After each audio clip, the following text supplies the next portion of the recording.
ಶುಭೋದಯ.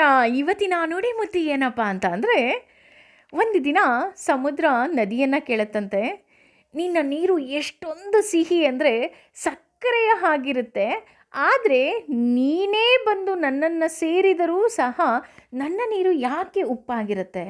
ನನ್ನ ನೀರನ್ನ ಯಾರೂ ಕುಡಿಯೋದಿಲ್ಲ, ನಾನು ಏನಕ್ಕೂ ಪ್ರಯೋಜನಕ್ಕೆ ಬರೋದಿಲ್ಲ, ಯಾಕೆ ಹೀಗೆ ಅಂತ ಒಂದಿನ ಸಮುದ್ರ ನದಿ ಕೇಳುತ್ತಂತೆ.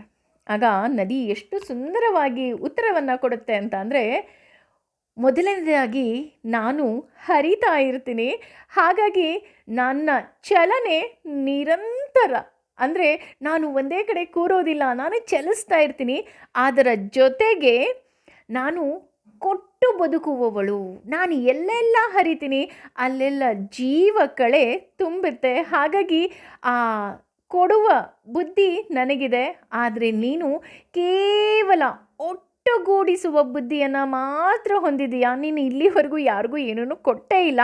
ಹಾಗಾಗಿ ಮೊದಲನೇದಾಗಿ ಹರಿವು ಇರಬೇಕು, ಎರಡನೆಯದಾಗಿ ಹಂಚುವ ಬುದ್ಧಿ ಇರಬೇಕು. ನಮ್ಮಲ್ಲಿ ಎಷ್ಟಿದೆಯೋ ಅದರಲ್ಲಿ ಒಂದು ಚೂರು ಹಂಚುವ ಬುದ್ಧಿ ಇದ್ದರೆ ನಾವು ಬೆಳಿತೀವಿ, ಹಾಗೂ ನಾವು ಸಿಹಿಯಾಗಿರ್ತೀವಿ. ಇಲ್ಲದಿದ್ದರೆ ಕೂತಲ್ಲೇ ಕುಳಿತಾಗ ಹಂಚದ ಬುದ್ಧಿ ಇದ್ದಾಗ ನೀನು ಉಪ್ಪಿನ ನೀರಿನ ಹಾಗೆ, ಅಂದರೆ ಸಮುದ್ರದ ಹಾಗೆ ಆಗ್ತೀಯಾ ಅಂತ ಹೇಳ್ತಾ ಹೋಗ್ತಾರೆ.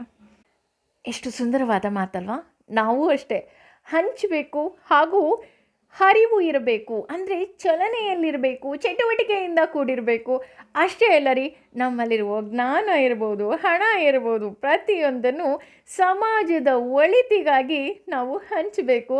ಆಗ ಜನ ನಮ್ಮನ್ನು ಇಷ್ಟಪಡ್ತಾರೆ. ಒಮ್ಮೆ ಯೋಚನೆ ಮಾಡಿ, ಹಾಗೆ ಸಮಯ ಸಿಕ್ಕಾಗ ಅಲ್ಲ, ಸಮಯ ಮಾಡಿಕೊಂಡು ದೇವರ ನಾಮಸ್ಮರಣೆ ಮಾಡಿ. Thank you.